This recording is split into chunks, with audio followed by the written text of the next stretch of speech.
रुद्र संहिता 16वां अध्याय सृष्टि की उत्पत्ति।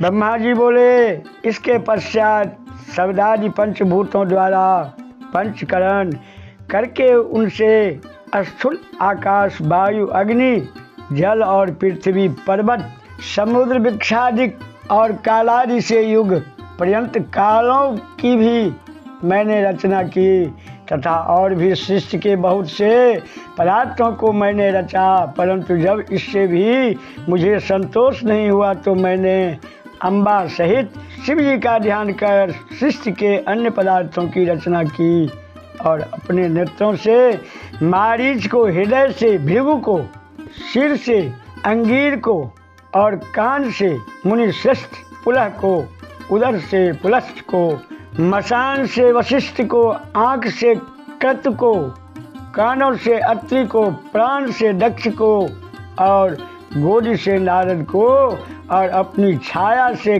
कर्दम मुनि को उत्पन्न किया। साथ ही सब साधनों का भी, साधन धर्म को भी मैंने अपने संकल्प से उत्पन्न किया। तब मैं कृतार्थ हुआ। फिर मैंने अपना दो रूप किया। मैं आधे से नारी और आधे से पुरुष हुआ, जिसमें परम साधक पुरुष स्वयंभू मनु और शतरूपा नाम वाली योगिनी एवं तपस्विनी वह नारी हुई कि जिस परम सुंदरी को ग्रहण कर मनु ने विवाह की। विधि से मैथुन द्वारा सृष्टि को उत्पन्न किया। तब उससे मनु जी ने प्रियव्रत और उत्तानपाद नामक दो पुत्र तथा आकृति, देवहूति और प्रसूति नामक 3 कन्याएं उत्पन्न की। और आकृत को रुचिनात्मक मुनियों को, देवहूति को कर्दम मुनि को दिया तथा उत्तानपाद की छोटी बहन प्रसूति को दक्ष प्रजापति को दिया, जिसकी संतानों से चराचर जगत भर गया। फिर आकृत के रुचि द्वारा दक्षिणा युक्त यज्ञ और यज्ञ के दक्षिणा में 12 पुत्र उत्पन्न हुए और उस इधर दक्ष के 24 कन्याएं उत्पन्न हुई। इनमें से दक्ष ने श्रद्धा आदि 13 कन्याओं को धर्म को दिया, जिनके नाम ये हैं श्रद्धा, लक्ष्मी, घृति, तुष्टि, पुष्टि, मेघा, क्रिया, बुद्धि, लज्जा, वसु, शांति, सिद्धि और कीर्ति। फिर इनसे छोटी 11 कन्या ख्याति, पटपूत, संभूति, समृति, प्रीति, क्षमा, सनंति, अनुरूपा, ऊर्जा, स्वाहा और स्वधा को क्रमशः भृगु, भव, मारीच, अंगिरा मुनि, पुलस्त्य, पुलह, क्रतु, अत्रि, वशिष्ठ, बहन और पितर इनको दिया, जिनकी संतानों से त्रिलोकी भर गई। फिर तो शिव जी की आज्ञा से प्राणियों के कर्मानुसार असंख्य जातियों की उत्पत्ति हुई और जिसमें ब्राह्मण श्रेष्ठ हुए। कल्प भेद से दक्ष के 60 कन्याओं की भी उत्पत्ति कही गई है और जिनकी संतानों ने पाताल से लेकर सत्यलोक तक यह चराचर जगत व्याप्त हो गया, कुछ भी शून्य न रहा। इस प्रकार शिव जी की आज्ञा से ब्रह्मा जी ने सृष्टि की रचना की, जिन्हें सर्वव्यापी विष्णु ने अपने प्रभाव से पहले ही निर्माण किया था और फिर 2 दक्ष जी से लोक कल्याण के लिए ही प्रकट हुई थी।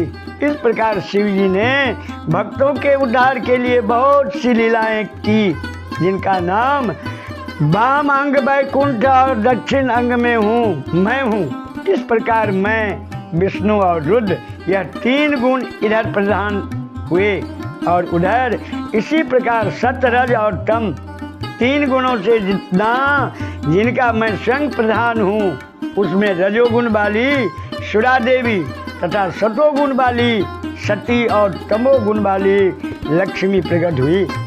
सती के परा और शिवा उमा ये 3 रूप हैं, जिनमें यही सती के रूप में शंकर के साथ विवाही गई और पिता के यज्ञ में शरीर त्याग कर नारद से अपने पद को प्राप्त हुए। फिर पार्वती होकर तप करके शिव जी को मिले, जिनके कालिका, चंडिका, भद्रा, चामुंडा, विजया, जया, जयंती, भद्रकाली, दुर्गा, भगवती कामाख्या, कामदा, अम्बा, मुरानी और सर्व मांगलिक भक्ति भुक्ति दायक नाम हुए। फिर तो यह तीनों गुणमयी देवियों और गुणमय तीनों देवताओं ने मिलकर अनेकों प्रकार की उत्तम सृष्टि की। हे मुनि सत्तम, इस प्रकार तुम्हारे लिए मैंने सृष्टि का प्रकार कहा। शिव जी की आज्ञा से मैं ही इस ब्रह्मांड के रचयिता हूँ। 16वां अध्याय संपूर्ण। बोल ब्रह्म से शिव महापुराण की जय। 17वां अध्याय गुण निधि की कथा। गुण क्या? ब्राह्मण पुत्र का संगति दोष प्रभाव घृत कर्म से रत यहाँ दर्शाया यह भाव। क्या? सूत जी कहते हैं कि जब इस प्रकार ब्रह्मा जी ने कहा तब नारद जी ने नमस्कार कर विनय पूर्वक फिर पूछा कि हे ब्रह्मा जी, शिव जी कैलाश पर कब गए और आत्मा कुबेर के साथ उनकी मित्रता कहाँ हुई और वहाँ रहकर शिव जी ने क्या किया? उनका यह सब चरित्र मुझे बतलाइए। ब्रह्मा जी ने कहने लगे, हे नारद, जिस प्रकार शिव जी कैलाश पर गए और कुबेर के पास मित्रता की वह सुनो। कालिम्पलय नगर में एक यज्ञ दत्त नामक एक ब्राह्मण था जो यज्ञ विद्या में पारंगत था। उसके गुणनिधि नामक एक पुत्र था जिसकी आयु उस समय 8 वर्ष की थी और उसका यज्ञोपवीत हो चुका था तथा उसने भी बहुत सी विद्याएं सीखी, परंतु पिता से छिपकर वह जुआरी, खेल कूद में संलग्न और गाने बजाने वालों का साथी हो गया। माता के कहने पर भी वह पिता के समीप नहीं जाता और पिता तो घर के कार्यों और दीक्षाओं में संलग्न रहा करता। और जब घर आकर अपनी स्त्री से पूछता कि इस समय गुणनिधि कहाँ गया, तो वह कह देती थी कि वह इसी समय कहीं बाहर गया है, कहीं स्नान या देवताओं के पूजन के लिए गया होगा। एक ही पुत्र वाली होने के कारण वह माता दीक्षित को ठग लेती। निदान गृहस्थ सूत के अनुसार दीक्षित ने उस पुत्र का विवाह भी करा दिया। माता नित्य पुत्र को समझाती कि तुम्हारे पिता बड़े ही महात्मा और क्रोधी भी हैं, तुम अपनी बुरी आदतों को छोड़ दो, अन्यथा जब वह तुम्हारे इस चरित्र को जान लेंगे तो तुमको और मुझको दोनों को मारेंगे। तुम्हारा कुल बड़ा पवित्र है, तुम यह जुआ आदि निंदनीय कर्म क्यों करते हो? हे पुत्र, इसे त्याग देने में ही तुम्हारा कल्याण है। परंतु कहाँ की बात, माता के समझाने का भी उस पर कुछ प्रभाव न पड़ा। एक दिन उसने घर में रखी हुई पिता की अंगूठी को चुराकर किसी जुआरी के हाथ में दे दी। दैव योग से दीक्षित ने उस अंगूठी को जुआरी के हाथ में देखा और उससे पूछा तो उसने कहा कि मैंने कोई चोरी तो नहीं की, किंतु तुम्हारे पुत्र ने ही ला कर दिया। वह अंगूठी ही नहीं, किंतु उसने और जुआरियों को भी बहुत सा धन ला कर दिया।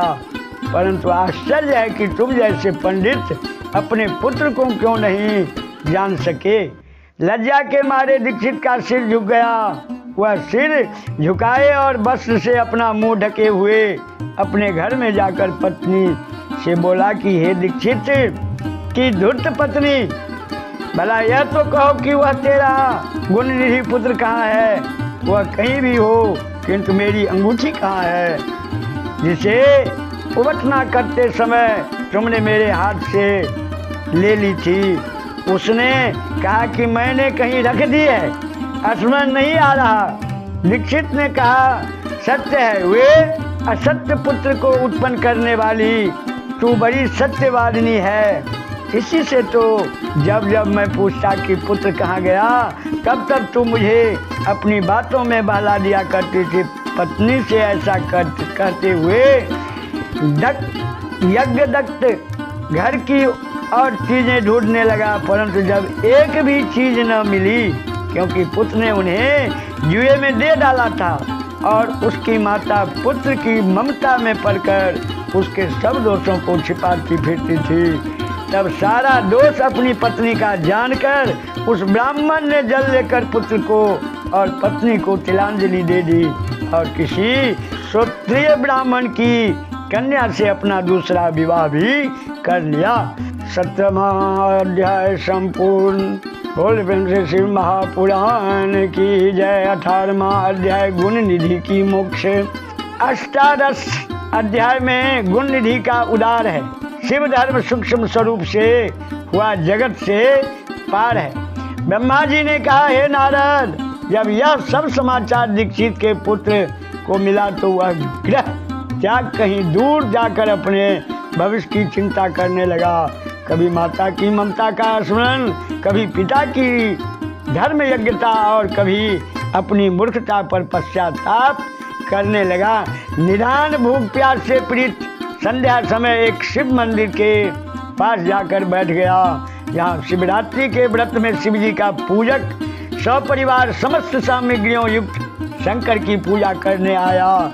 जब वह सब प्रकार की शिव पूजा कर चुके और घर से लाए हुए पकवान आदि उन पर चढ़ा चुके, तब भूख से पीड़ित यज्ञदत्त का पुत्र उसे कैसे ग्रहण करे, इसके लिए वह मंदिर की आड़ में छिपकर सब देखता रहा।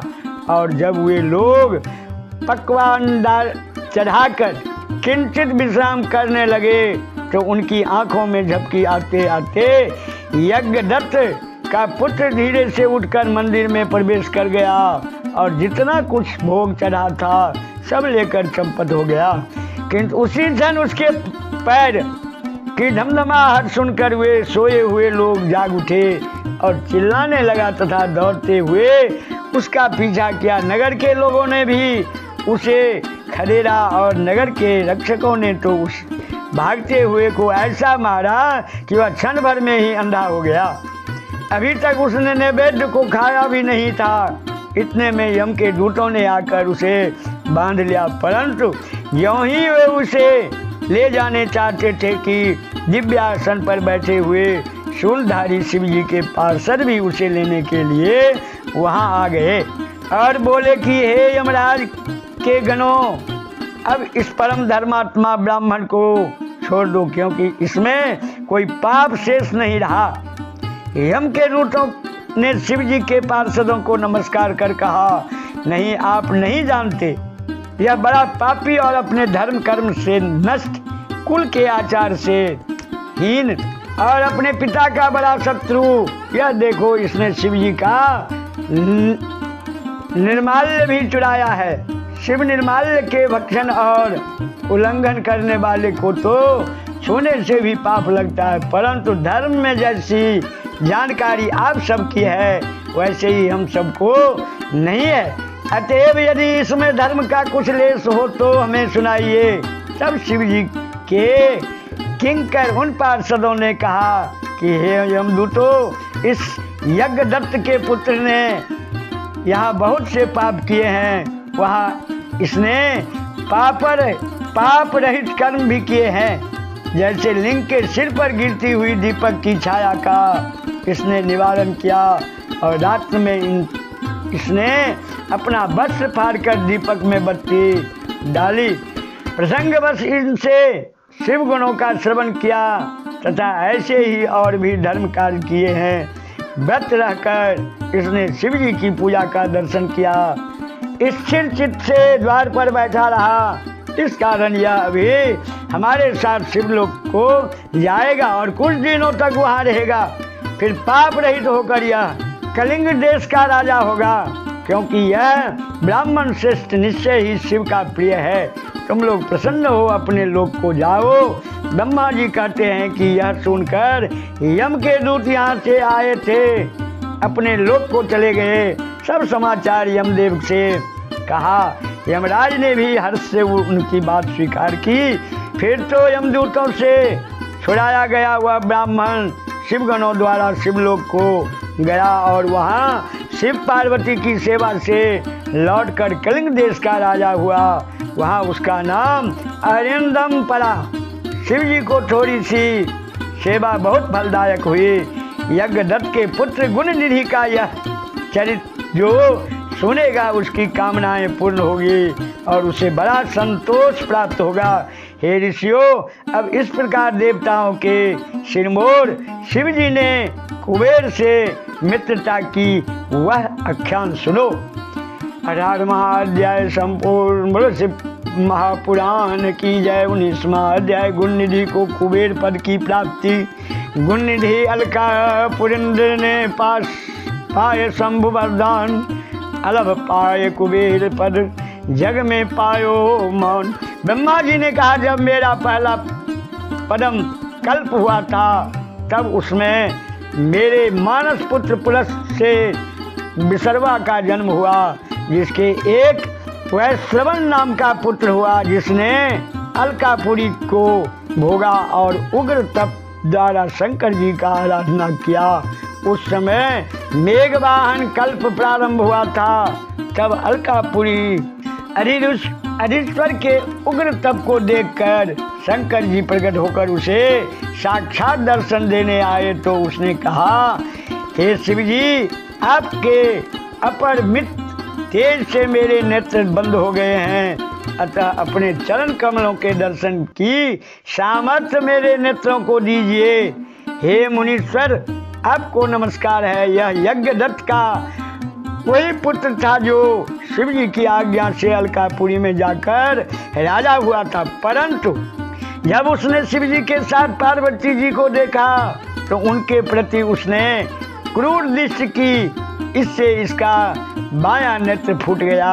शिव जी ने पार्वती से कहा, यह तुम्हारा पुत्र है, तुम्हें क्रूर दृष्टि से नहीं देखता है, किंतु तुम्हारी तपस्या की प्रशंसा करता है, तो मैं इसे निधियों का स्वामी बनाता हूँ, यह गृहस्थों का ईश्वर होगा। ऐसा कहकर शिव जी ने उसे धनपति बना दिया और पुनः उमा से मिलाकर यह कह दिया कि आओ, यह उमा तुम्हारी माता है, इसके चरणों में प्रसन्न चित्त से प्रणाम करो। फिर उमा से कहा कि हे देवी, हे तपस्विनी, उस अपने अंगद पुत्र पर प्रसन्न हो। अब जगदम्बा पार्वती प्रसन्न हो यज्ञदत्त के उस पुत्र से बोली कि हे वत्स, तुम्हारी शिव जी में सर्वदा निर्मल भक्ति होवे, परंतु तुमने जो अपने बाएं नेत्र से तिरछे होकर मुझे देखा है, इससे तुम्हारा बायां नेत्र तो नहीं रहेगा, किंतु देव ने तुमको वर दिया है कि उसके अनुसार तुम कुबेर बनकर रहो। फिर तो महादेवी जी ने उसे वैश्वेश्वर नामक स्थान में कुबेर बनाकर प्रवेश करा दिया और स्वयं उसकी अलकापुरी नामक महानगरी के समीप ही मैं अपना कैलाश नाम स्थान निश्चित किया। 19वां अध्याय संपूर्ण रुद्र संहिता। 20वां अध्याय सदाशिव का कैलाश गमन। 20वें अध्याय में किया शंभु प्रस्थान, शिव कुबेर का सम्मिलन।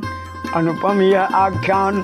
ब्रह्मा जी बोले, हे नारद, अब तुम वह आख्यान सुनो कि जिस प्रकार कुबेर कैलाश पर तप करने आया और उसके तपोबल से शिव जी वहां पहुंचे। कुबेर को कठिन तप करते देखकर ब्रह्मा के अंश से उत्पन्न रुद्र शिव जी की इच्छा से वहां जाने के लिए उत्सुक हुए और जोर शोर से अपना डमरू बजाने लगे, जिसकी ध्वनि त्रिलोक में व्याप्त हो गई। विष्णु और ब्रह्मादिक सब देवता तथा मुनि और वेद शास्त्र और सिद्ध लोग भी मूर्ति होकर वहां पहुंचे। साथ ही असंख्यों गणों सहित अपनी लाखों करोड़ों की सेना के साथ शिव जी ब्रह्मा विष्णु सहित बड़े प्रेम से रुद्र रूप शिव जी के दर्शनार्थ वहां पहुंचे। शिव जी को आते देखकर महात्मा कुबेर ने आदर से उठकर भक्ति पूर्वक अनेक प्रकार की भेंटों से परिवार सहित उनकी पूजा की और आलिंगन कर अलकापुरी के समीप ही ले जाकर निवास कराया। फिर शिव जी ने विश्वकर्मा को बुलाकर उस कैलाश पर्वत पर अपने भक्तों और अनुचरों के लिए स्थान बनाने की आज्ञा दी। विश्वकर्मा ने अनेकों प्रकार के स्थान बना दिए। इस अवसर पर हरि प्रार्थना से शिव जी बहुत प्रसन्न हुए। फिर कुबेर पर कृपा कर शिव जी कैलाश पर्वत पर गए और एक शुभ मुहूर्त देखकर उसमें प्रवेश किया। विष्णु आदि देवता आनंदित हुए। मुनि और सिद्धगणों ने भी आनंद से शिव जी का अभिषेक किया। जब शिव जी सिंहासन पर बैठे तो विष्णु आदि देवताओं ने अलग अलग स्तुति की है। शिव जी ने सबकी कामनाएं पूर्ण की। फिर सब देवताओं अपने अपने स्थान को चले गए। इति श्री रुद्र संहिता द्वितीय खंडम संपूर्णम। ओम प्रेम से बोलो श्री शिव महापुराण की जय। ओम नमः शिवाय। श्री शिव महापुराण भाषण रुद्र संहिता सती खंड पहला अध्याय। नारद जी बोले, ब्रह्मा जी शंकर जी की कृपा से आप सब कुछ जानते हैं, अतएव अब आप मुझे यह सुनाइए कि परम जितेंद्रिय सदाशिव एक परम श्रेष्ठ स्त्री के साथ विवाह कर गृहस्थ कैसे हो गए। जो पहले दक्ष की पुत्री थी, फिर हिमालय की कन्या हुई, वह सती पार्वती किस प्रकार शंकर को प्राप्त हुई। सूत जी कहते हैं कि नारद जी के ऐसे वचनों को सुनकर ब्रह्मा जी बोले, हे मुनिवर्ज सुनो, अब मैं वह शुभ कथा कहता हूँ कि जिसे सुनकर मनुष्य का जन्म निदेह सफल हो जाता है। पहले मेरे एक कन्या हुई कि जिसे देखते ही मैं काम पीड़ित हो गया और मुझे देखकर रुद्र ने धर्म का स्मरण करते हुए मुझे और मेरे पुत्रों के साथ बड़ा ही धिक्कारा और फिर वे अपने स्थान कैलाश को चले गए। तब मैंने शिव जी की माया से मोहित होकर मूर्खता बस अपने पुत्रों सहित मैंने उन्हें भी मोहित करना चाहा, परंतु मेरे सारे प्रयत्न निष्फल हुए। तब मैंने निराश होकर फिर शिव जी की भक्ति की तो उन्होंने बहुत कुछ मुझे समझाया। मैंने तो ईर्ष्या छोड़ दी परंतु हठ नहीं छोड़ा और पुनः रुद्र को मोहित करने के लिए शक्ति का सेवन किया और अपने पुत्र दक्ष से असिकी वीरनी नामक कन्या से सती को उत्पन्न कराया। वह दक्ष सुता उमा होकर कठिन तप कर रुद्र की स्त्री हुई। तब वे रुद्र स्वतंत्र होकर भी संतान उत्पन्न करने की इच्छा से रूप धारण कर मोहित हुए और रमन करने लगे। रुद्र के गृहस्थाश्रम में आकर सुख से कितने ही समय व्यतीत हो, उधर शिव जी की माया से दक्ष को गर्भ उत्पन्न हो गया और वह परम शांत निर्विकारी महादेव की निंदा करने लगा। उसने बड़े गर्व से एक विशाल यज्ञ किया जिसमें उसने मुझको, विष्णु जी को तथा और भी सब देवताओं को, ऋषि मुनियों को तो बुलाया, परंतु अपने जामात्र महादेव जी और पुत्री सती को नहीं बुलाया। इस पर भी एक कौतुक करने के लिए सती अपने पिता से रुद्र की निंदा सुनकर उन सब की निंदा करती हुई उन्होंने वहीं पर अपना शरीर त्याग दिया। यह सुन देव देवेश ने परम कुपित हो उठी। जटा का एक बाल उखाड़ कर वीरभद्र को पैदा कर दिया कि जिसने वहां जाकर यज्ञ विध्वंस कर उसका सिर काट डाला, उपद्रव किया। समस्त लोकों में अशांति फैल गई। लोग दीन वत्सल रुद्र की प्रार्थना करने लगे। महात्मा महेश ने कृपा कर दक्ष को जिला, फिर सबका सत्कार करा, यज्ञ करवाया।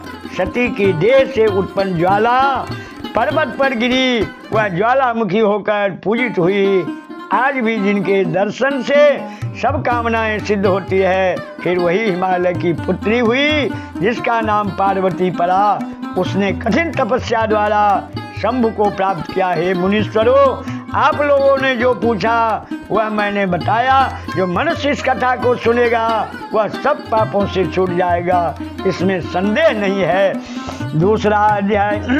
सूत जी बोले, हे नैमिषारण्य के वासियों, ब्रह्मा जी की ऐसी वाणी को सुनकर मुनिवर्य नारद जी फिर पापनाशनी कथा पूछने लगे। नारद जी ने कहा कि हे ब्रह्मा जी, मैं आपके मुख कमल से शिव जी की आनंददायक कथा सुनते हुए तृप्त नहीं होता हूँ। हे विश्व के रचयिता, मैं दिव्य सती और शिव जी का चरित्र फिर सुनना चाहता हूँ। सती की उत्पत्ति कैसे हुई, महादेव जी का मन स्त्री करने में कैसे हो गया, दक्ष कोप से सती ने कैसे शरीर त्यागा और फिर हिमालय की पुत्री पार्वती कैसे हो गई, उनका उग्र तप, विवाह, कामनाश आदि कथाएं विस्तार पूर्वक मुझे सुनाइए। ब्रह्मा जी ने कहा, हे मुनिराज, अब पार्वती और शिव का अत्यंत पवित्र चरित्र सुनो। पहले शिव जी निर्गुण निर्विकल्प रूप रहित, शक्ति रहित, चिन्मात्र सत्य असत से परे शिव स्वरूप और दिव्य रूप एक ही थे। फिर उमा के साथ सगुण और शक्तिमान प्रभु हो गए, जिनके बाएं अंग से विष्णु और दक्षिण अंग में ब्रह्मा उत्पन्न हुआ। तब से सृष्टि करता ब्रह्मा, पालन करता विष्णु और लय करता रुद्र हुए। तभी से शिव ने 3 रूप हो गए। अब मैं इन तीनों का आराधक हो गया। इनकी आराधना से मैं सुरासुर सहित मनुष्य आदि की सृष्टि करने लगा। मैंने ही सब प्रजापतियों को बनाया। मैं सभी प्रकार उन्नत था। फिर मैंने मरीच, अत्रि, पुलस्त्य, अंगिरा, क्रतु, वशिष्ठ, नारद, दक्ष और भृगु को बनाया। और जब मैं इन्हें उत्पन्न कर चुका तब मुझे एक माया का मोह आ गया और तत्क्षण मेरी भौहों के बीच से संध्या नामक मेरे एक कन्या उत्पन्न हो गई, जिसको देखते ही मैं उठ पड़ा। और मेरे पुत्र दक्ष और मारीच ने भी हृदय में सोच किया। तब मुझे ब्रह्मा के चिंतन होते ही तत्क्षण एक सुंदर और अद्भुत रूप वाला पुरुष, काले बालों से युक्त, श्याम गज के समान और अद्भुत रूप वाला और नीला सुंदर वस्त्र पहने, कांत की तरह दोनों कटाक्षों को घुमाता हुआ आविर्भूत हो गया। उसकी श्वास से सुगंधित निकल रही थी और वह परम संगाहित था। तब ऐसे पुत्र को प्रकट हुआ देखकर मेरे अन्य पुत्रों में बड़ी उत्सुकता आई और उनमें विकारी भाव का संचार हो गया। उनका हृदय अधीर हो गया। उसी समय तत्क्षण प्रकट हुए उस पुत्र के सिर झुका प्रणाम करते हुए कहा कि हे ब्राह्मण, मुझे क्या आज्ञा है, मुझे उसमें लगाइए कि जिसके करने से मेरा मान होवे। ब्रह्मा जी ने कहा, तुम सनातनी सृष्टि उत्पन्न करो। मैं वासुदेव और सभी तुम्हारे बस में हैं। आज से तुम्हारा नाम पुष्पवान होगा। तुमसे लोगों में आश्चर्य, सदैव सुख का लक्ष्य और नित्य ही प्राणियों में मद उत्पन्न हुआ करेगा और तुम इसी प्रकार शिष्य के प्रवर्तक बनो। मेरे ये पुत्र भी तत्व रूप से तुम्हारे नाम का स्मरण करेंगे। यह कहकर कमलासन पर बैठे ब्रह्मा जी क्षण भर के लिए मौन हो गए। रुद्र संहिता सती खंड 2 अध्याय संपूर्ण 3 अध्याय। ब्रह्मा जी ने कहा, इसके पश्चात सब मरीच आदि मुनियों ने उनका यह अभिप्राय जानकर उसका यथोचित नाम रख दिया। उन्होंने कहा कि तुमने उत्पन्न होते ही ब्रह्मा का चित्त मंथन कर दिया था, इससे तुम्हारा पहला नाम संसार में मत होगा। तुम्हारे जैसा संसार में कोई नहीं। इससे तुम्हारा दूसरा नाम काम होगा, तीसरा मोहन से तुम्हारा नाम मदन और चौथा कंदर्प होगा कि तुम में बहुत अहंकार है। तुम्हारे लिए प्रजापति दक्ष एक सुंदर कामनी स्त्री देंगे, जिसे ब्रह्मा जी उत्पन्न कर चुके हैं और जिस रूपवती का नाम संध्या है। यह सुनकर उस काम ने 5 बाणों का नामकरण कर तुरंत उनका परीक्षण करना चाहा। हर्षण, रोचन, मोहन, शोषण और मारन, ये 5 नाम हुए जो मुनियों को भी मोहक थे। उसने इन 5 बाणों को मुनियों पर चला दिया। संध्या भी थी। उसने कहा, अच्छा इसे तो मैं ही मोहित करूंगी। इतने में काम ने 5 बाण का प्रयोग कर दिया। मोहन ने ब्रह्मादिकों के मन को मोह लिया। सबके मन को विकार हुआ।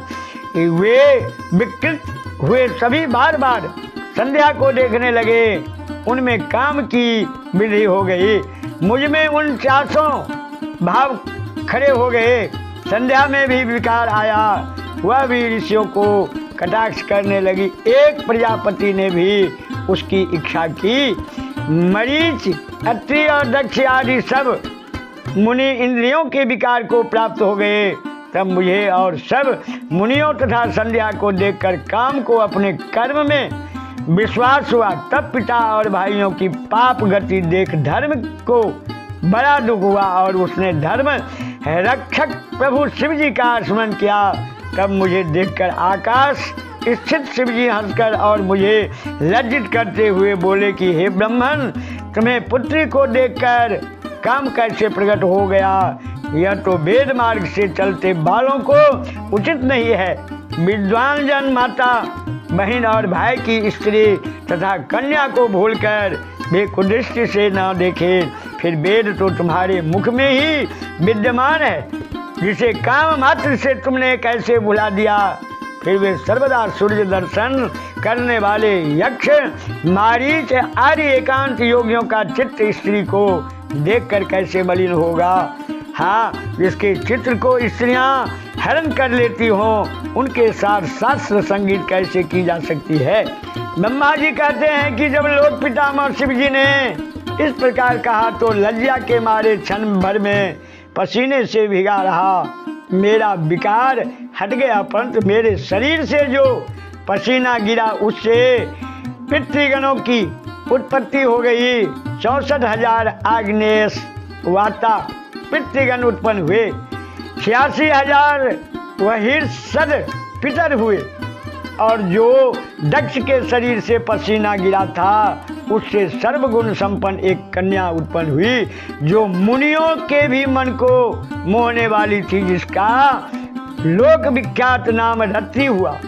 उसे देख क्रतु आदि भी सखलित हो गए और उनसे जो बीजम भूमि पर गिरा उससे अन्य पितरों की उत्पत्ति हुई। इस प्रकार संध्या बहुत से पितरों को उत्पन्न करने वाली हुई। उसी समय शिव जी अंतर्ध्यान हो गए और उनके वाक्यों से लज्जित मैं कंदर्प अर्थात काम से क्रुद्ध हुआ।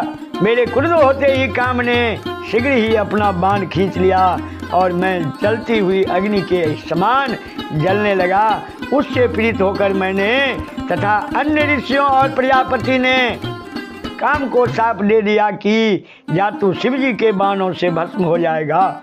यह सुन रति का पति कामदेव, जो उसी क्षण अपना धनुष फेंक कर मेरे चरणों पर आ गिरा और पूछा कि आपने मुझे ऐसा कठिन शाप दे दिया क्योंकि आप लोग न्याय के अनुसरण करने वाले हैं। मैंने तो आपका कोई बिगाड़ नहीं किया, आप ही ने तो कहा कि मैं ब्रह्मा विष्णु और शंभु ये सभी तुम्हारे बस में है। जो आपने कहा था मैंने उसी की परीक्षा की। हे जगत पिता, मैं निरपराध हूँ, मुझे ऐसा कठिन शाप क्यों देते हैं? ब्रह्मा जी ने काम को डालते हुए कहा कि यह संध्या मेरी कन्या है, इसको तुमने लक्षित किया है, इसी कारण मैंने तुझे शाप दिया है। काम, अब तुम शांत होकर सुनो कि जब तुम महादेव के नेत्र रूप अग्नि से भस्म हो जाओगे तब फिर शीघ्र ही समान शरीर को प्राप्त करोगे और जब महादेव जी अपना विवाह करेंगे तब तुमको शरीर प्राप्त होगा। काम से ऐसा कहकर मैं लोक पितामह अंतर्ध्यान हो गया। सब मुनि और कामदेव भी अपने स्थान को चले गए। बोल ब्रह्म शिव महापुराण की जय। तीसरा अध्याय संपूर्ण। चौथा अध्याय। नारद जी बोले, हे ब्रह्मन, इसके पश्चात फिर क्या हुआ? हुआ भी आप कहिए, क्योंकि शंभू की कथा सुनने की मेरी बड़ी इच्छा है। ब्रह्मा जी ने कहा कि हे नारद, जब शिव जी अपने स्थान को चले गए और ब्रह्मा भी अंतर्धान हो गया तब दक्ष जी ने कंदर्प से कहा कि हे कंदर्प, तुम्हारे ही समान गुण वाली मेरी पुत्री को पत्नी के रूप में ग्रहण करो। ऐसा कहकर दक्ष ने अपनी देह पसीने से उत्पन्न पुत्री का रति नाम रखकर उसे कंदर्प के आगे कर दिया। दक्ष की परम सुंदरी पुत्री से विवाह कर काम बड़ा प्रसन्न हुआ।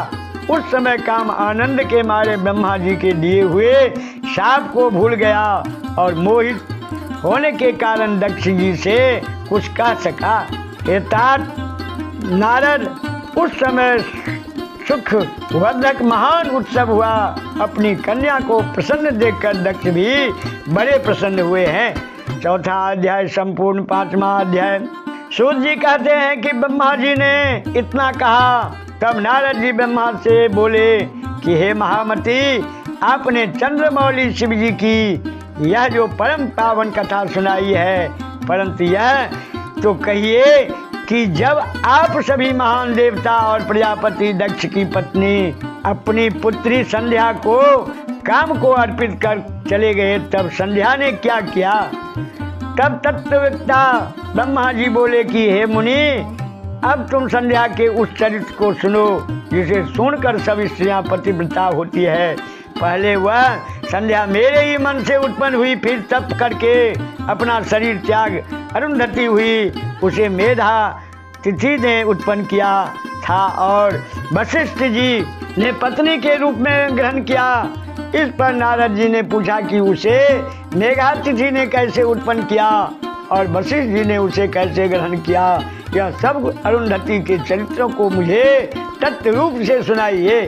ब्रह्मा जी ने कहा, जब मैं काम को साप दिए अंतर्ध्यान हो गया तथा शिव जी भी चले गए, तब आमर्ष को प्राप्त होकर मेरी पुत्री ने सोचा कि भला मुझसे बढ़कर पापनी कौन है कि जिसे देखकर पिता और भ्राता भी काम की इच्छा करते हो। तब मैं स्वयं ही इस पाप का प्रायश्चित करूंगी। वेद मार्ग से मैं अपने को अग्नि में जला दूंगी और ऐसी मर्यादा स्थापित करूंगी कि जिससे संसार में उत्पन्न होते ही मनुष्य इस प्रकार से कामी न हो। मैं तप की कठिन मर्यादा का स्थापन कर शरीर त्यागूंगी। ऐसा विचार कर संध्या चंद्रभागा नदी के तट पर स्थित चंद्रभाग पर्वत पर चली गई। तब मैंने अपनी पुत्री को श्रेष्ठ पर्वत पर तपस्या के लिए गई हुई जानकर अपने संध्यात्मक पुत्र वशिष्ठ से बोला कि हे पुत्र वशिष्ठ, तप के लिए जाती हुई मनुष्यनी संध्या को तुम जाकर अच्छी तरह दीक्षा दो, क्योंकि अभी तक वह तप के किसी भाव को जानती नहीं। संध्या चंद्रमा भाग पर्वत के लाल सरोवर के पास बैठी हुई थी। उसके पास पहुंच वशिष्ठ जी ने आदर से पूछा कि हे भद्रे, तुम किसकी कन्या हो और इस सरोवर पर क्या करने आई हो?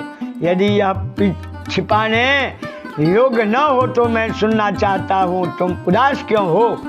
तब अग्नि की तरह दीप्तिमान शरीर वाले वशिष्ठ जी को देखकर संध्या ने प्रणाम किया और कहा कि मैं इस निर्जन पर्वत पर तप करने आई हूँ। यदि आप योग्य समझें तो मुझे उपदेश करें। वशिष्ठ जी ने फिर कुछ नहीं पूछा, क्योंकि वे सब कुछ जानते थे। तब संध्या से वशिष्ठ जी ने भक्तवत्सल शिव जी की स्मरण कर कहा, अच्छा तो अब तुम आराध्य शिव जी को मन में धारण कर उन्हीं का भजन करो, इससे तुम्हारे सभी मनोरथों की पूर्ति होगी। ओम नमः शंकराय।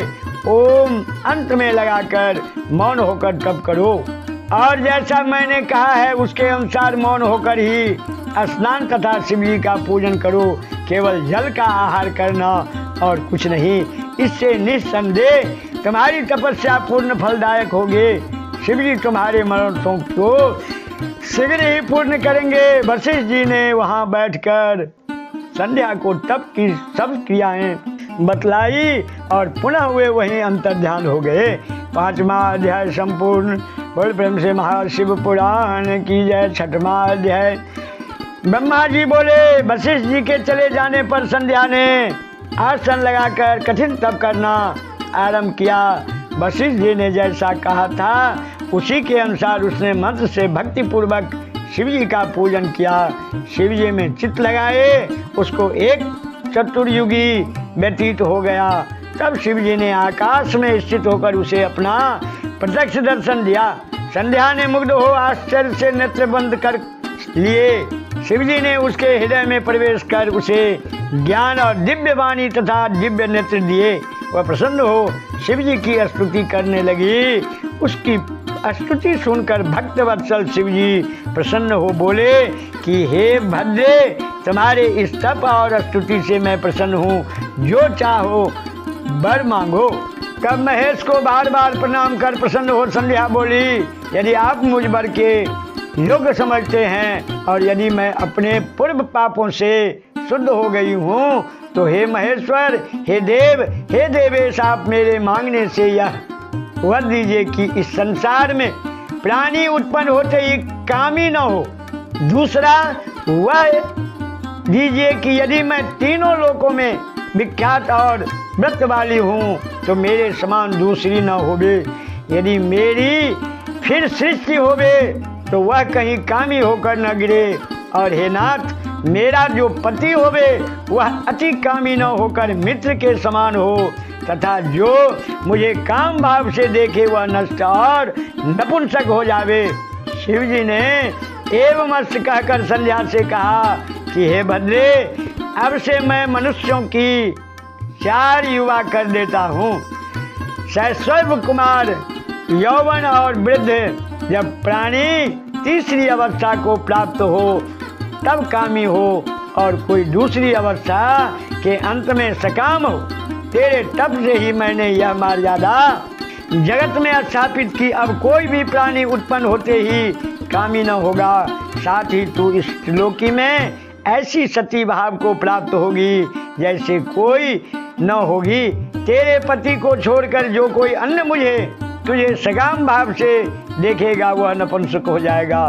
तेरा पति बड़ा भाग्यशाली और 7 कल्प तक जीने वाला होगा। जो वर तूने मांगा है वह सब मैंने दे दिया।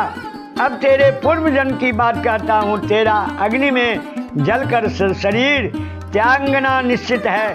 देख, मेघातिथि 12 वर्ष से एक यज्ञ कर रहे हैं जिसकी अग्नि बड़े जोर से जल रही है। तो उसी जलती हुई अग्नि में शीघ्र ही प्रवेश कर जा।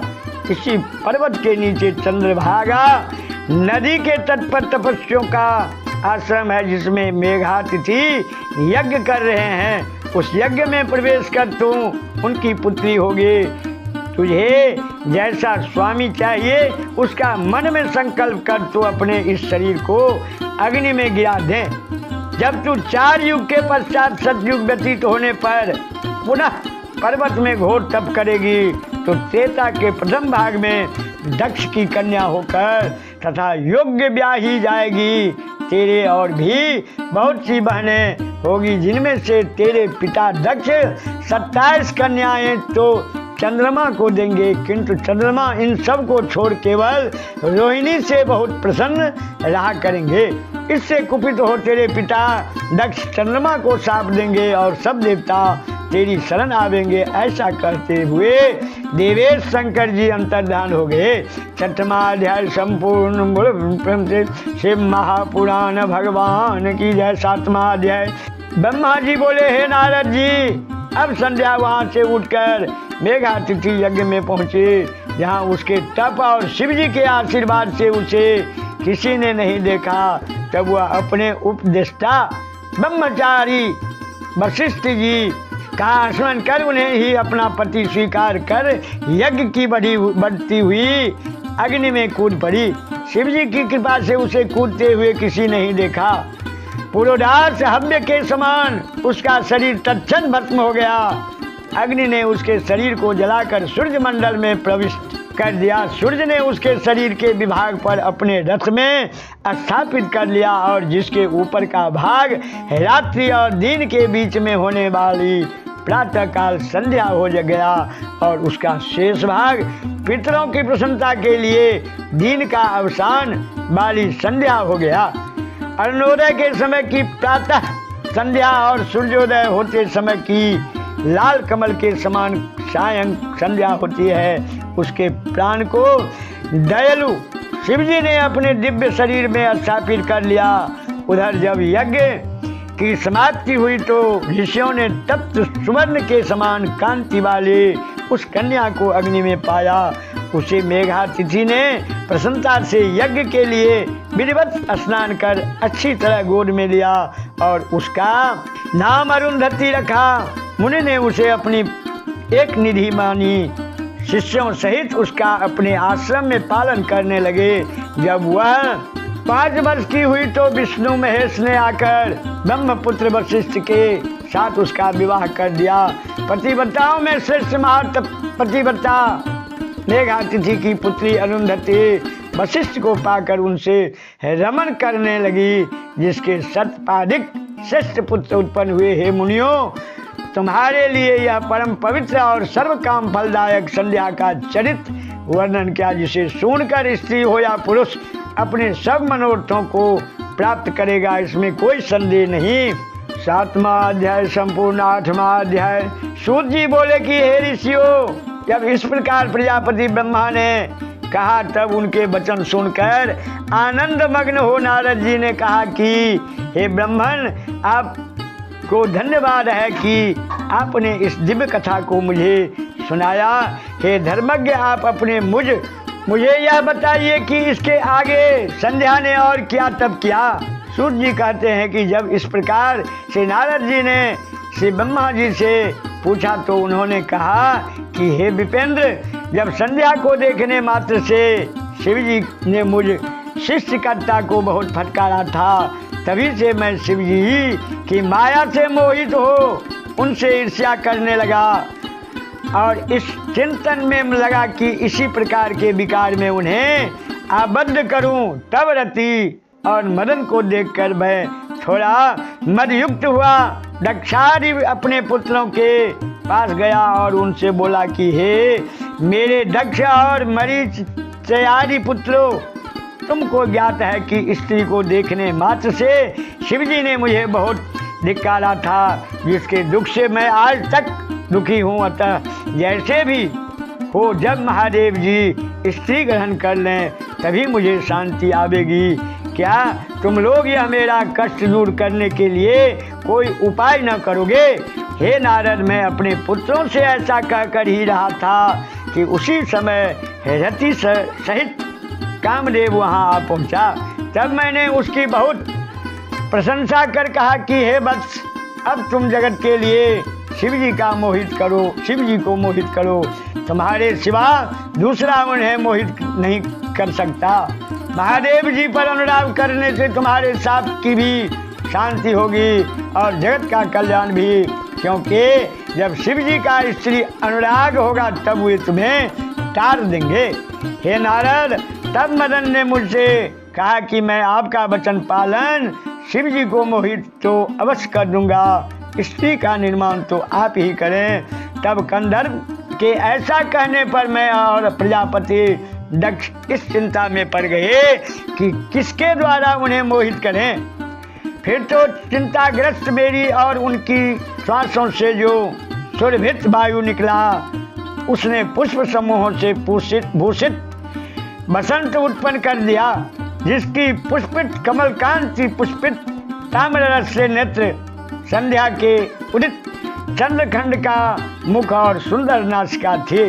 तब ऐसे श्रेष्ठ को आविर्भूत हुआ देखकर मैंने हिरण्यगर्भ मदन से कोमल वचनों में कहा कि हे मनमंत, तुम सर्वदा काम से सहचर हो, सब देवताओं तुम्हारी अनुकूलता करेंगे। यह रमन का हेतु होने से इसका नाम बसंत है और यह लोगों को रंजित करेगा। हे काम, तुम अपने इन बसंत आदि सहचरों सहित रति को साथ लेकर शिवजी को मोहित करने का उद्योग करो। फिर सपत्नी काम ने प्रसन्न हो मेरे चरणों में प्रणाम किया और महादेव जी के स्थान को चला गया। 8वां अध्याय संपूर्ण। 9वां अध्याय। देवर्षि नारद से ब्रह्मा जी ने कहा कि मेरी आज्ञा अनुसार कामदेव रति को साथ लेकर वहां पहुंचा जहां शिव भगवान ध्यानावस्थित थे। वहां बसंत के साथ मदन ने प्राणियों को काम मोहित करने वाला अपना अपूर्व प्रभाव फैलाया। रमणी रति के साथ विभिन्न प्रकार की कामुकता पूर्ण क्रियाएं की, जिनसे सदाशिव विकृत होकर काम मोहित हो जाए, पर योगेश्वर शिव पर उनका कोई प्रभाव नहीं पड़ सका और शिव जी अविकारी ही रहे। लज्जित और उदास होकर काम मेरे पास वापस लौट आया और विनयान्वित होकर कहने लगा, हे ब्राह्मण, भगवान सदाशिव को मैं अपने काम भावों से प्रभावित नहीं कर सका। उनको काम मोहित करने की क्षमता किसी में नहीं है। यह कार्य महान दुष्कर है। उसके इन वचनों से मुझे अत्यंत विषाद हुआ और चिंतातुर होकर मैं दीर्घ श्वास लेने लगा। इससे बहुत से भयावने घन प्रकट हुए और भीषण कोलाहल करना आरंभ हुआ। मारो काटो का शब्द गूंजने उठा और मुझे भी आतंकित करने दौड़े। तब वहाँ उपस्थित कामदेव ने उन्हें रोका और उनसे कहा कि हे देव, आपने इन भयंकर विकराल गणों को क्यों उत्पन्न कर दिया? इनका यहाँ पर क्या काम है? इनको मेरे अधिकृत कीजिए। यह सुनकर मैंने उन्हें कर्म में नियुक्त कर दिया और काम से कहा कि ये उत्पन्न हो मारे करने लगे। इससे इनका नाम मार हुआ। हे मदन, ये हमेशा तुम्हारे बस में रहेंगे। तुम्हारी सहायता करना ही इनका मुख्य कार्य होगा। ये सर्वदा ज्ञानियों के ज्ञान मार्ग में अवरोध उत्पन्न करेंगे। मेरे इस वचन से काम और रति बहुत प्रसन्न हुए। मैंने उनसे कहा कि तुम पुनः शिव जी को काम मोहित करने के लिए जाओ। काम ने उत्तर दिया कि हे भगवान, मैं आपकी आज्ञा अनुसार वहाँ अवश्य जाऊंगा, पर यह निश्चित है कि सदाशिव मोहित नहीं हो सकेंगे और मुझे आभास हो रहा है कि वे मेरे शरीर को भी कहीं भस्म न कर दें। यह कहकर कामदेव ने अपने सहचर बसंत और मार्ग गणों सहित रति को लेकर शिव जी के पास पहुंचा और उनको मोहित करने के लिए विभिन्न प्रकार के प्रयास किया, पर सब व्यर्थ हुए। भगवान शिव मोहित न हो सके। अंत में निराश होकर कामदेव पुनः मेरे पास लौट आया और उदास होकर कहने लगा, हे भगवान, शिव जी को मोहित करना संभव नहीं है। आप कोई अन्य उपाय करें। बोल प्रेम से महाशिव पुराण की जय। नवमाध्याय संपूर्ण। 10वां अध्याय। ब्रह्मा जी ने कहा, हे ऋषि श्रेष्ठ, कामदेव को और सफल होते देखकर शिव जी को मोहित करा देने का अभिमान चूर्ण हो गया, पर शिव जी को स्त्री ग्रहण कराने का संकल्प बना रहा। इस विचार से मैंने श्री विष्णु का स्मरण किया। भक्त वत्सल श्री हरि प्रकट हुए। मेरे स्तुति वंदना के तदंतर प्रसन्न होकर कहा कि हे प्रियवर, कहिए आप क्या चाहते हैं? ब्रह्मा जी ने कहा, हे भगवान, मैंने मदन को रति, बसंत और मार्गणों सहित रुद्र को काम विमोहित करने के लिए अभिप्राय से भेजा था, पर सब निष्फल रहा। मेरे इन वचनों से भगवान विष्णु को विस्मय हुआ और वे आश्चर्य बोले, हे पितामह, सच सच बताइए कि आप यह किस लिए करना चाहते हैं? ब्रह्मा जी ने उत्तर देते हुए कहा कि सृष्टि के प्रारंभ में मेरे शरीर से धर्म, काम, दक्ष आदि पुत्र और वाणी से एक पुत्री उत्पन्न हुई। उस कन्या की सुंदरता को देखकर माया से मोहित होकर मैं काम विह्वल हो उठा। उसी समय सदाशिव ने आकर मुझे पतित आचार के लिए बहुत धिक्कारा। अपनी इस प्रकार वर्तना का अनुभव कर मुझे बहुत दुख हुआ। आज तक वह आत्मग्लानि उसी प्रकार है। हे मधुसूदन, अब तो शिव जी भी किसी प्रकार स्त्री ग्रहण करें, तभी यह मन का संताप दूर होगा। ब्रह्मा जी ने कहा, हे मुनीश्वरों नारद जी, मेरी इन बातों को सुनकर भगवान विष्णु ने कहा कि आप जगत के सृष्टिकर्ता और परम ज्ञानी होकर इस तरह की मूर्खता कैसे कर रहे हैं? सदा शिव के प्रति इस प्रकार की ईर्ष्या अनुचित है। यदि शिव जी को स्त्री ग्रहण कराना चाहते हो तो जाकर अपने उद्देश्य से पार्वती का ध्यान कर उन्हें प्रसन्न करो, तुम्हारे सब काम पूर्ण हो जाएंगे। सर्वगुण संपन्न पार्वती अवतार लेकर किसी की कन्या हो जाएगी और शंकर जी की अर्धांगिनी बनेगी। इसके लिए प्रजापति दक्ष को आज्ञा दे दो कि वह तप करे, जिसकी भक्ति से प्रसन्न होकर पार्वती उसके यहाँ कन्या रूप में उत्पन्न हो। जगत जननी पार्वती ही अपने विभिन्न स्वरूपों में ब्रह्मा की सरस्वती, विष्णु की लक्ष्मी और महेश की पत्नी उमा है। हे ब्राह्मण, अब आप जाकर भक्ति पूर्वक अपने उद्देश्य की सिद्धि के लिए तप करो। 10वां अध्याय संपूर्ण। 11वां अध्याय। देवर्षि नारद ने कहा कि हे ब्रह्मन, भगवान विष्णु के चले जाने पर आपने क्या किया? जगत पिता ब्रह्मा ने कहा कि मैं शिव प्रिया उमा की आराधना करने लगा। मेरी स्तुति पर जोग माया देवी चामुंडा प्रकट हुए और अपने दिव्य रूप का दर्शन दिया। वह 4 भुजाओं से युक्त सिंह पर आसीन, भव्य चंद्रभाल और अद्भुत कांतिमान थी। मैंने उनके अनेक प्रकार से वंदना करते हुए कहा कि हे देवी, आप ही सनातन शक्ति रूप हो। अपनी माया से सबको मोहित करते हुए जगत का संचालन करती हो। मैं स्तुति से प्रसन्न होकर जगत वंदनीय दुर्गा ने कहा कि हे ब्रह्मन, आपने किस अभिप्राय से मेरा स्मरण किया है? तदंतर देवी दुर्गा की आज्ञा पाकर मैंने कहा कि हे देवी, शिवजी ने स्त्री के कारण मेरी निंदा की है। मैं चाहता हूँ कि वह भी स्त्री ग्रहण करे। वह समाधिस्थ हैं, आप जाकर उन्हें मोहित कीजिए। क्षीर सागर के तट पर आपकी प्राप्ति के लिए प्रजापति दक्ष तपस्या कर रहे हैं। आप दिव्य रूप धारण कर दक्ष की कन्या बन जाइए और मेरी प्रार्थना पर शंकर जी की अर्धांगिनी बने। इन वचनों को सुनकर देवी कुछ चिंतित सी होती हुई बोली, हे ब्रह्मन, आप यह अज्ञानियों जैसी बात क्या कह रहे हैं? सदाशिव को मोहित करने का विचार आपके लिए श्रेष्ठकर नहीं है। निर्विकारी शंकर जी को मोहित करने से भला क्या मिलेगा? मैं तो सर्वदा उनके चरणों की दासी हूँ। वे तो वो माया के स्वामी हैं, माया के वश में कैसे होंगे?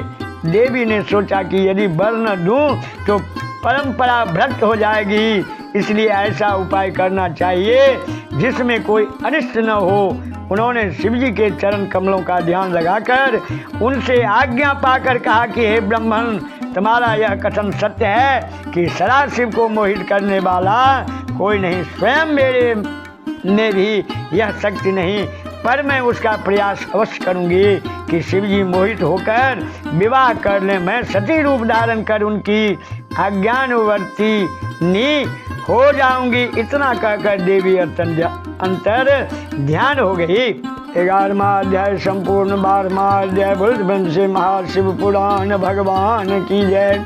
जगत जननी शिवा का यह उत्तम चरित्र सुनने के अनंतर देवर्षि नारद ने आगे का चरित्र वर्णन करने के लिए प्रार्थना की। तब ब्रह्मा जी ने कहा कि 3000 वर्षों तक व्रती दक्ष ने दीर्घ तप किया, जिससे जगत जननी से साक्षात्कार हुआ।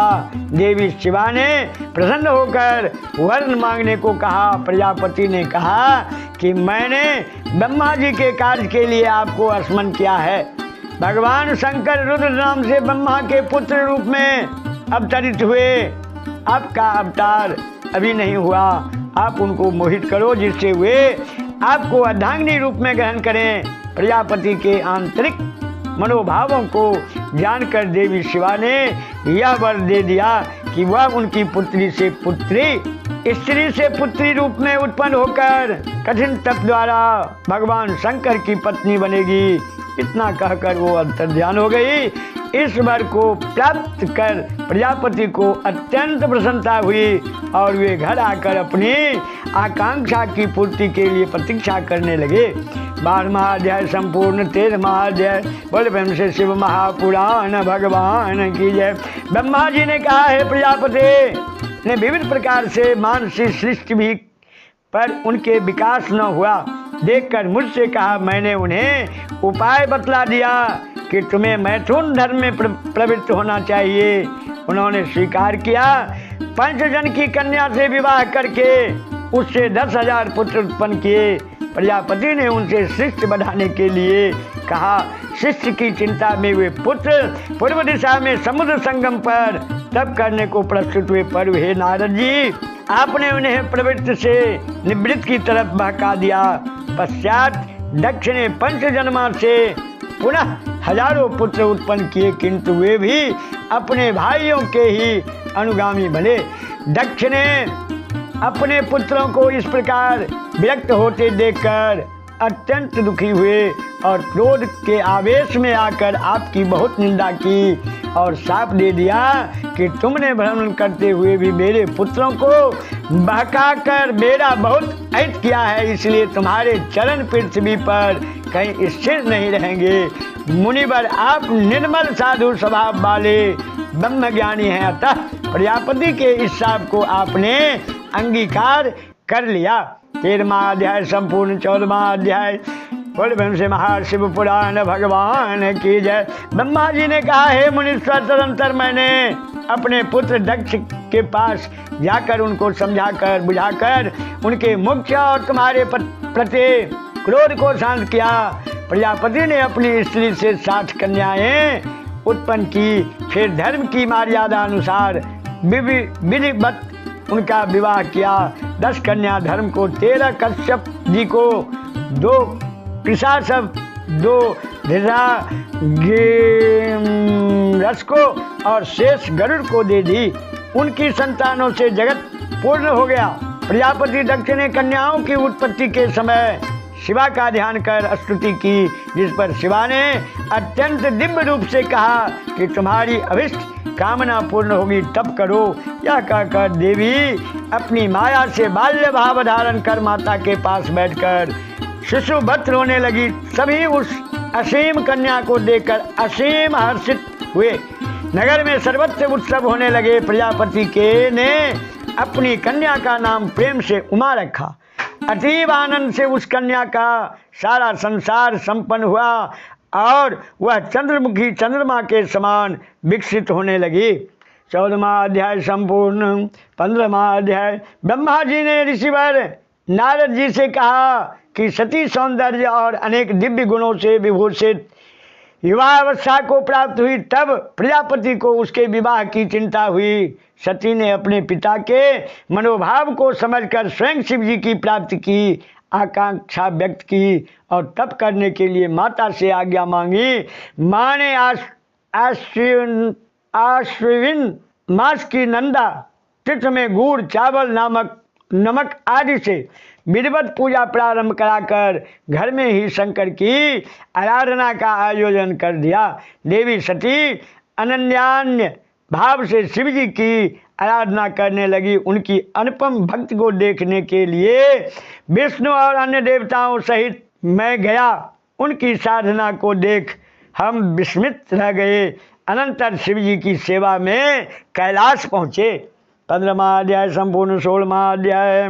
ब्रह्मा जी ने कहा कि शिव जी की सेवा में पहुंचकर हम सब ने हाथ जोड़कर उनकी स्तुति की। तब प्रसन्न होकर सर्वेश्वर शिव ने हमारे आगमन का अभिप्राय पूछा। हमने सभी ने कहा, हे भगवान, हम सब आपके कृपाकांक्षी हैं। आप सृष्टि और जगत के ईश्वर हैं।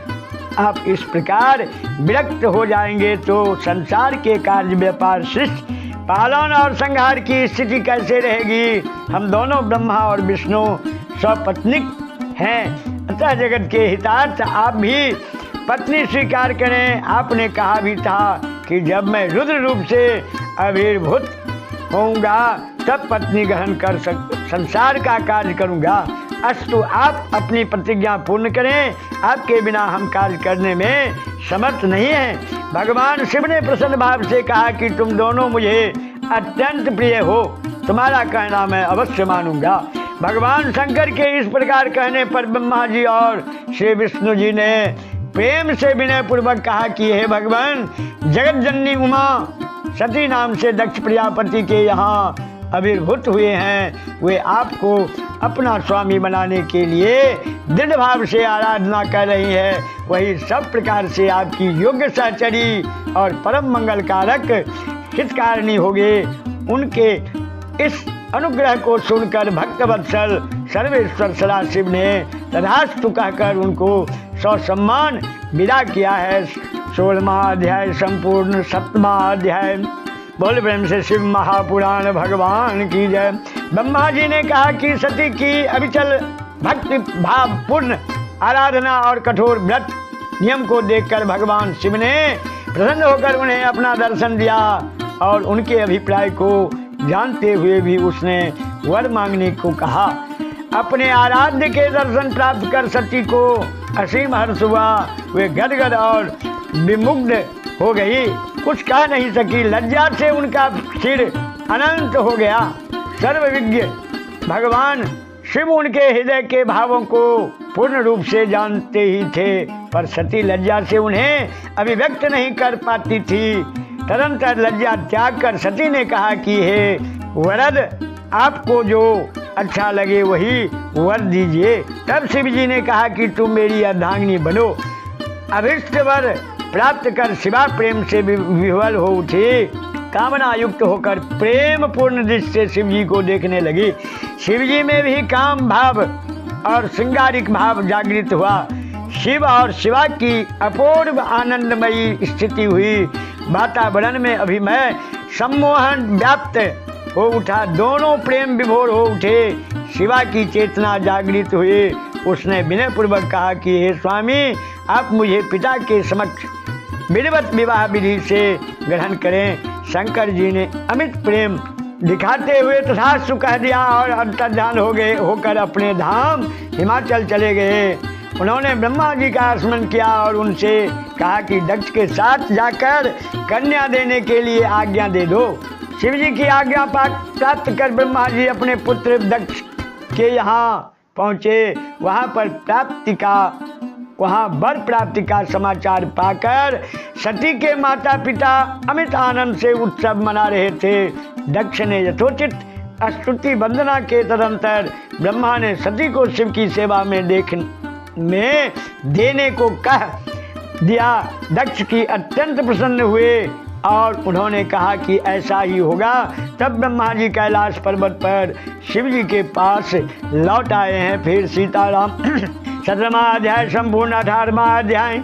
देवर्षि नारद जी ने कहा, हे तात, तदंतर आपकी शिव जी से क्या बात हुई तथा उन्होंने क्या किया, कृपा कर बतलाइए। ब्रह्मा जी ने कहा कि हे नारद, मैं उनके पास दक्ष का समाचार लेकर पहुंचा तो वे साधारण मनुष्यों की तरह स्वाभाविक रूप से सती और दक्ष का हाल पूछने लगे। मैंने उन्हें विश्वास दिलाते हुए कहा कि सिद्धेश्वर, आपका कार्य सिद्ध होगा। दक्ष ने पहले ही अपनी पुत्री देना निश्चित कर लिया है। आप शुभ समय को देखकर उनके घर चल सती को ग्रहण लीजिए। शिव जी ने अत्यंत हर्ष के साथ कहा कि तुम्हारे और नारद जी के साथ मैं उनके घर चलूँगा। इस शुभ अवसर पर आप अपने पुत्रों को भी बुला लें। तदनुसार मैंने मारीच आदि पुत्रों को स्मरण कर उन्हें बुला लिया। साथ ही शिवजी ने भगवान विष्णु का स्मरण किया। उसी समय लक्ष्मी सहित गरुड़ पर आसीन भगवान विष्णु चले आए। सभी देवता मुनि जुट गए। चैत्र शुक्ल त्रयोदशी रविवार के दिन फागुनी नक्षत्र में बड़े हर्ष और उल्लास के साथ यात्रा आरंभ हुई। बारात की शोभा वर्णनीय थी। नंदी पर आसीन सर्वेश्वर शिव की आभा का क्या कहना था, अनुपम दृश्य था। प्रजापति दक्ष ने अमित हर्ष के साथ सबका स्वागत सत्कार किया। शुभ घड़ी में शिव जी ने अमित सुंदरी और सर्वगुण संपन्न शिवा को अंगीकार कर अपनी अर्धांगिनी बनाया। सबने असीम हर्षोल्लास से मंगल कामना की। 18वां अध्याय संपूर्ण।